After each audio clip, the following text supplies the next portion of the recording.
To Kyle's point, we do know that Iran has publicly stated that they basically believe that there should be death to Israel and death to the great Satan, the United States. In terms of him talking about taking a tougher stand against Iran, there's also a nexus of adversaries that are in the region and watching it very closely. It isn't just Iran, it's North Korea, it's potentially Syria, it's Russia, and it's China, the CCP. So to Kyle's point, how did you view the president's speech, and should more have been said and should more be done? Well, first, I think we have to make a dichotomy between the positive elements of the speech and the mistakes. The positive, as with a number of the president's statements since the October 7th attacks, he gets the empathy with Israel very well. He gets the language of solidarity very well.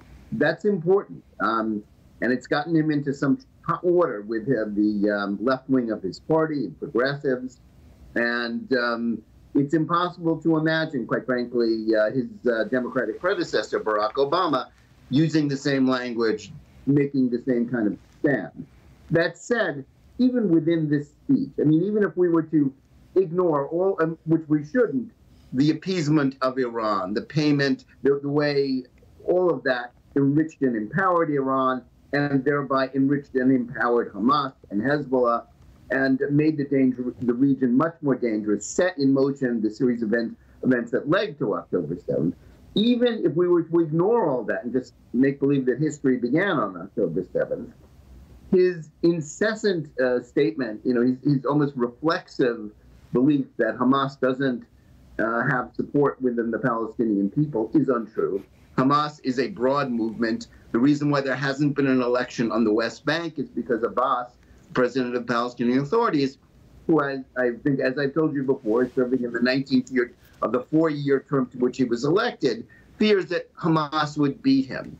His willingness to basically give an aid package to Hamas under the guise of humanitarian aid is crazy, and it's another way for him to bow to his left wing and their rhetoric of moral equivalence between Israel and the terrorists. I can't let go also his political decision to try to conflate the Ukraine war with what's going on in the war against Israel. Now, Putin's invasion of Ukraine was brutal and illegal, but it's not the same thing as the Hamas war to destroy Israel, commit genocide against the Jewish people. It is about Russia trying to preserve its sphere of control over parts of Eastern Europe as part of the former Soviet Empire. And it's a war which is locked in a deadly stalemate. And, when we speak of the aid packages, he's right that Israel does need resupply of all the weapons that it is forced to buy from the United States because, the United States pressured it not to develop its own armed industry more. But as much as people complain, as they do, I think, unfairly about aid to Israel, since almost all of it is spent in the United States, it's really an aid package to the American arms industry. Ukraine got 150 billion last year. Israel got 3.8 billion. These two things are not the same thing. And the massive commitment to Ukraine, in a deadlock, unwinnable war. Israel's war against Hamas is very winnable. Just the question is Biden going to flash the green light, or is he going to try to hamstring the Israelis and force them not to win it? That's a very different thing. Yeah, Jonathan, we're seeing what's going on in real time overseas in the Middle East as well as Ukraine. I'm going to get to another point with you, Jonathan, because we look at our own homeland, the United States. The president did not mention the southern border. He also mentioned something that was very important to talk about, and that's the fact that here in America we are still very much divided over race and ethnicity and faith. He rightly pointed out that people are walking around with Islamophobia and also anti-Semitism. We have seen an uptick, a rise in anti-Semitism and anti-Semitic acts for a number of years now. We've seen anti-Asian acts. We've seen this going on. And the president could be using that as a bully pulpit, his Oval Office, to actually warn people and urge people and encourage people to do the right thing, and that is get our own house in order so that we can stand in agreement with one another, finding that common ground to become the more perfect union. I've got to ask you about what he had to say when he focused on that and how important that is for Americans to get over their hang-ups and stop being less divided and more united. Well, I think you're absolutely right. I don't think he really struck, as much as he sort of bowed toward the need for unity. Who has been more divisive than Joe Biden, who calls his political opponents fascists and demonizes them, treats everybody who disagrees with his policies as racists. He has a bad record on that because of his own hyperbole, which he cannot control. You're right, also, that America needs to protect its southern border. That should be a given, and that's something that Joe Biden hasn't just failed to do. He opened up. He basically ended law enforcement at the border. It's been a Biden surge of illegal immigration in the numbers of millions every year since he was elected. That's that's a stain on his record.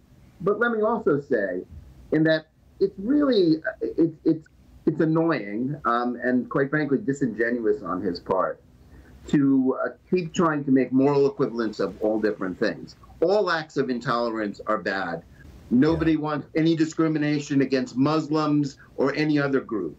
But there is no comparison in the statistics. The FBI statistics show that anti-Semitism far outweighs that of anti-Muslim, and quite frankly, raising the false flag of Islamophobia is usually just a way to silence criticism of radical Islamic groups in this country. That's not Islamophobia. That's holding people accountable for spreading hate.